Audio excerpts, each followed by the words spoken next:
Hello everyone, তোমরা সবাই কেমন আছো? আমিও খুব ভালো আছি। আর দেখতেই পাচ্ছ আমি এখানে বিটরুটের জুস বানিয়ে নিচ্ছি। আর অনেক দিন হয়েছে খাচ্ছি না, কারণ কি আমি ভাবলাম যে কালকে এনেছিলাম আর আজকে বিটরুটের জুস খাবো বলে মর্নিংয়ে। তো মর্নিংটা আমার শুরু হচ্ছে বিটরুট জুস দিয়ে। তারপর একটা একটা করে মানে নাস্তার জন্য রেডি করব। বাট সকালে উঠে আগে বিটরুটের জুসটা বানিয়ে নিয়েছি। শুধু আমি একা খাবো না, আমার হাজব্যান্ডের জন্য বানাচ্ছি। বাট আমার মেয়ে তো খায় না এগুলো। আমার মেয়েকে অনেক জবরদস্তি করতে হয়, বাট এগুলো তো খাবেই না ও। আর তারপর দেখছি আমি জুস বানানোর পর জুসটা রেডি করে নিলাম। আর দেখো, তোমরা দেখতেই পাচ্ছ যে জুস বানানোর রেডি।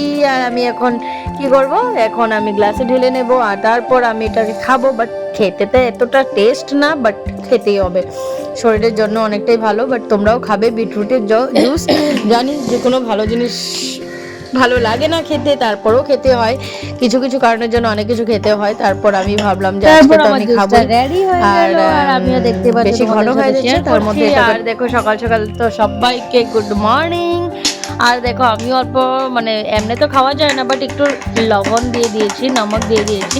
সেটা দিলে অনেকটাই ভালো লাগে খেতে। আর দেখতেই পাচ্ছ তারপর আমি খাচ্ছি, বাট ভালো লাগছিল না, একদম বোরিং লাগে এটা খেতে, মন একদম মুখটা খারাপ হয়ে যায়। তারপর খাওয়া দাওয়া করে আমি রেডি হয়ে যাচ্ছি চা বানানোর জন্য। আমার হাজব্যান্ডের জন্য বলছে চা খাবে, বাট আমার স্কুলও আছে, স্কুল যেতে হবে। তো ঝটপট আমি চাটা বানিয়ে নিই, তারপর আমার স্কুলের জন্য আমি রেডি হয়ে গেছি, দেখতেই পাচ্ছ। তো আজকে স্কুলে মিটিং ছিল, তো স্কুলে তো যেতেই হবে, 1 তারিখ থেকে স্কুল স্টার্ট হয়ে গেছে আমাদের। তো চা বানানোর পর আমরাও খেয়ে নিলাম। তারপর আমি তো চা খাইনি, বাট আমার হাজব্যান্ডকে দিয়েছিলাম। আর তারপর আমি রেডি হয়ে বের হয়ে গেছি। আর যেহেতু ঘর থেকে বের হয়ে গেছি, টাইমও হয়ে গেছে স্কুলের জন্য।